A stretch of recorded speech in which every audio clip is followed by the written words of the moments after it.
Hello everyone! So today's video, gagawa tayo ng cake. Ito po yung order sa akin noon na kamote cake daw. So ito po yun guys. Ito po yung ginawa ko noon na kamote cake daw. Ayan, first time ko to gawin. Kaya sana magawa ko ito. Kakaibang cake to guys na may kamote. So let's go guys, pero bago ang lahat, mag-intro muna tayo.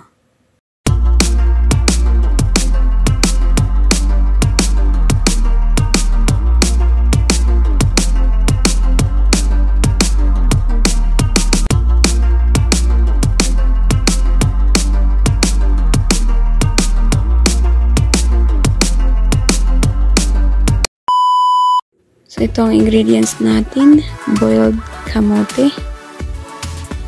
Ayan, flour. Ayan, baking powder. Salt.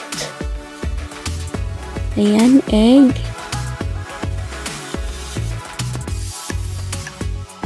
Sugar, white sugar. And white vinegar. So yan po yung egg white guys. Sineparate ko sa egg yolk. Ayan.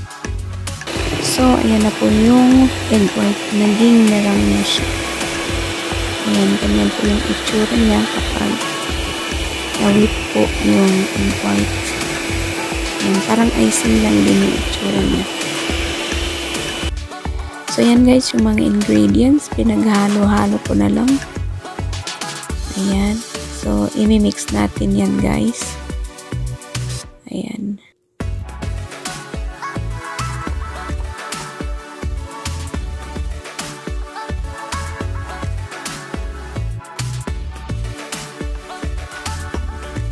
So, ayan guys, yung itsura niya. Maganda po yung texture. At naging smooth na din. Ayan. So, yung baking pan guys, nilagyan po natin ng parch paper. Ayan, para po hindi didikit yung tinapay. So, ayan, bake natin ng 180 degrees. So, now, gawin ko naman itong kamote.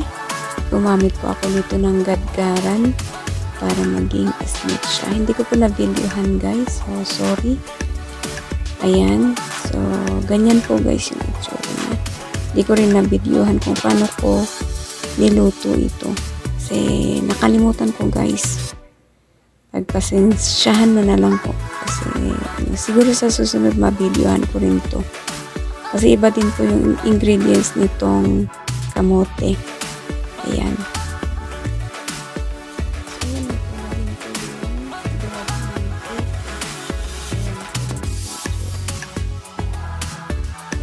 So, ayan guys. Tingnan nyo yung kamote.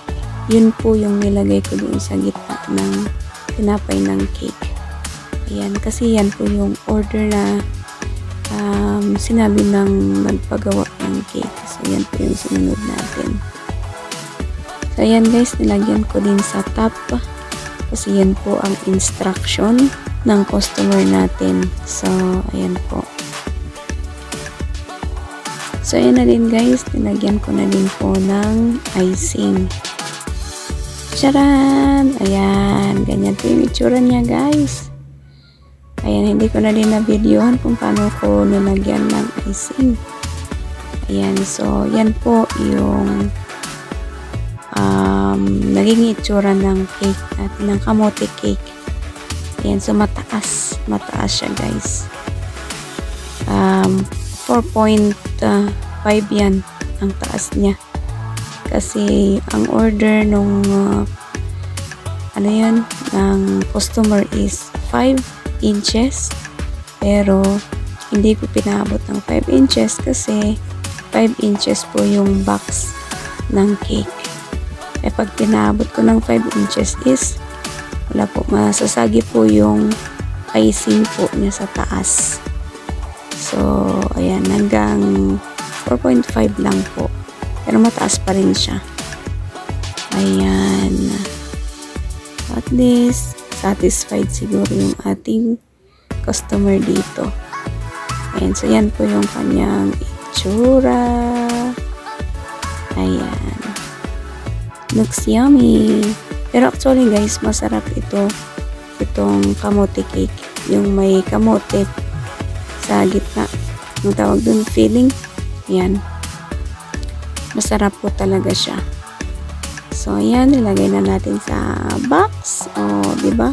Guys, mataas yung cake.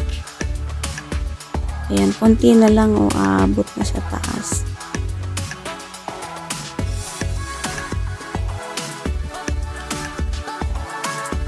O, ganyan siya guys. O, ayan. O, diba? Konti na lang maabot na doon sa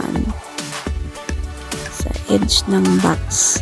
O, so, yan po ang kamote cake. Thank you everyone sa panonood.